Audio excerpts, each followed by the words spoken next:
Hello प्यारे बच्चे, आप लोग कैसे हैं? आज हम लोग जो क्लास 10th का जो ज्योग्राफी हम लोग कर रहे थे, एनसीईआरटी का जो अभ्यास क्वेश्चन था, आज हम लोग उसको कंटिन्यू करते हैं। ये हमारा लेक्चर नंबर 3 रहेगा, ठीक है? तो पहला पहला प्रश्न हम लोग देखते हैं। भारत में 2001 में कितना प्रतिशत भौगोलिक क्षेत्र में वन का विस्तार था? देखिए, अगर इसका आंसर हो जाएगा बी नंबर, कितना 19.27%, ठीक है, 27%। दूसरा क्वेश्चन कहता है वन स्थिति रिपोर्ट के अनुसार भारत में वन का विस्तार है, बोल रहा है कि कितना है इसका विस्तार, तो इसका आंसर हो जाएगा एक 20.60%, ठीक है। क्वेश्चन नंबर 3 कह रहा है बिहार में कितने प्रतिशत भौगोलिक क्षेत्र में वन का फैलाव है? ये जो है बिहार में मात्र 7% जो है वन का फैलाव है, ठीक है।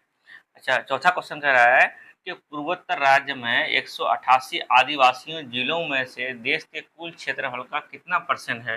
देखिए, ये जो पूर्वोत्तर राज्य है ये कितना है, 60.11% है, ठीक है।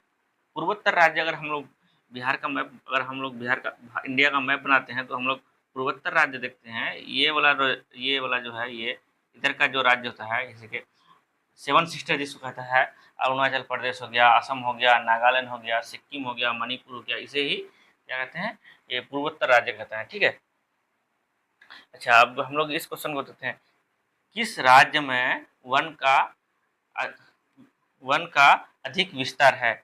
सबसे ज़्यादा अगर हम देखा जाए वन का विस्तार कहाँ है, मध्य प्रदेश में। देखिए, मध्य प्रदेश को इसलिए ही टाइगर इसको क्या आता है, टाइगर स्टेट, क्योंकि सबसे ज़्यादा जंगल है, जंगल में सबसे ज़्यादा टाइगर रहेगा, इसलिए इसको टाइगर स्टेट भी कहा जाता है, ठीक है। ये बहुत फेमस क्वेश्चन है वनडे एग्जाम के लिए, ठीक है।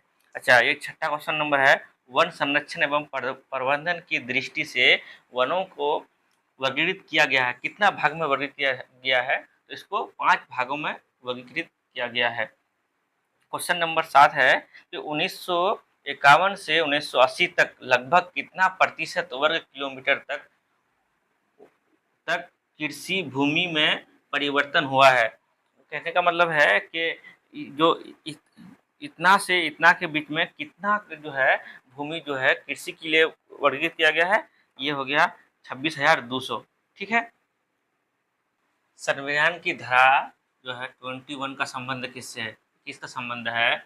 वन्य जीव तथा प्राकृतिक संसाधन का संरक्षण के लिए, ठीक। दूसरा नंबर 9 नंबर क्वेश्चन ये है, एक एनजीओ की वानिकी रिपोर्ट के अनुसार 1948 में विश्व में कितने हेक्टेयर भूमि पर वन का विस्तार था? इतना कितना था? ये 4 अरब हेक्टेयर पर, ठीक है। क्वेश्चन नंबर 10 देखते हैं हम लोग, प्राकृतिक संसाधनों के संरक्षण 1968 में कौन सा कन्वेंशन हुआ था? ये अफ्रीकी कन्वेंशन, ठीक है। क्वेश्चन नंबर 11 देखिए हम लोग, इनमें से कौन सा जीव केवल भारत में ही पाया जाता है? ये कौन सा जीव है? ये जो है डॉल्फिन, ये सिर्फ ही भारत में ही पाया जाता है। ये पता है, ये डॉल्फिन जो है ये कानपुर से लेकर जो बिहार में गंगा नदी बहती है, तो वहीं सबसे ज़्यादा पाया जाता है। और इसका एक खासियत है कि ये अंधी होती है, ठीक है। ये जो है अंधी, इसको हम लोग डॉल्फिन को ना हम लोग स्थानीय भाषा में सुसु भी कहते हैं, ठीक है। इसको सुसु भी कहा जाता है, स्थानीय भाषा में सुसु कहते हैं, ठीक है। सुसु भी स्थानीय भाषा में इसका नाम है, ठीक। भारत का राष्ट्रीय पक्षी कौन सा है? ये मयूर है, ठीक है। इसे मोर भी कहते हैं, मोर या मयूर वही है, ठीक। नंबर 13 हम लोग का है, मैंग्रोव वन का विस्तार, सर्वाधिक विस्तार कहाँ है? देखिए, इसका जो सर्वाधिक विस्तार है ये कहाँ है? सुंदरवन में, ठीक है। तो हम लोग पहले इसको हम मैप में समझते हैं। ये हम लोग का प्रायद्वीपीय भारत हो गया, ये हम लोग का प्रायद्वीपीय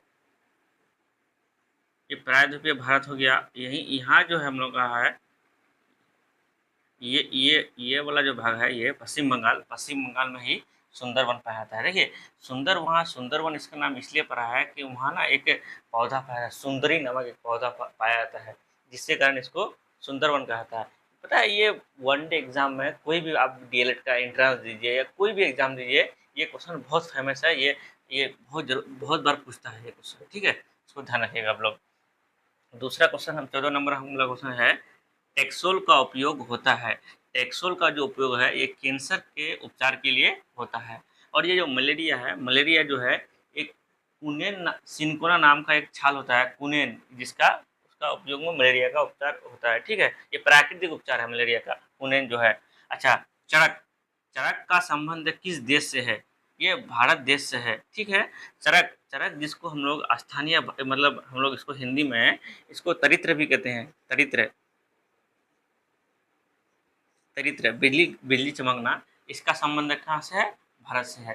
देखिए हम लोगों ने जो आज हम लोग का तीसरा चैप्टर जो था ये वन्य एवं वन्य जीव अभ्यास जो है वन्य जीव प्राणी संसाधन, हम लोग इसको कंप्लीट कर लिए। ठीक है, हम लोग इसी तरह हम लोग पूरा एनसीईआरटी का जितना भी अभ्यास प्रश्न है हम लोग एक एक करके सारे चैप्टर को देखें। ठीक है, आप लोग इस चैनल से बने रहिएगा। देखिए इसमें क्या है कि हम आप लोगों के 10th में अगर अच्छा स्कोर करना चाहते हैं तो हम सबसे बेहतर आपको सजेशन देंगे, आप लोग ना सेल्फ स्टडी को बढ़ाइए। एनसीईआरटी की बुक को एकदम बहुत अच्छे से पढ़िए, उसको अंडरलाइन कीजिए और बार-बार प्रैक्टिस कीजिए। सब एनसीईआरटी बेसिक है, अगर एनसीईआरटी हो जाएगा तो आप में धीरे-धीरे कॉन्फिडेंस आएगा। जब कॉन्फिडेंस आएगा तो आप लोग 450 प्लस नंबर का सोच सकते हैं। कॉन्फिडेंस ऐसे नहीं आता है जब तक आपने एकदम बेसिक है, हर हाल में पहले एनसीईआरटी कीजिए। एनसीईआरटी करने के बाद क्वेश्चन बैंक लगाइए आराम से, सारा क्वेश्चन बैंक लाइए चैप्टर वाइज।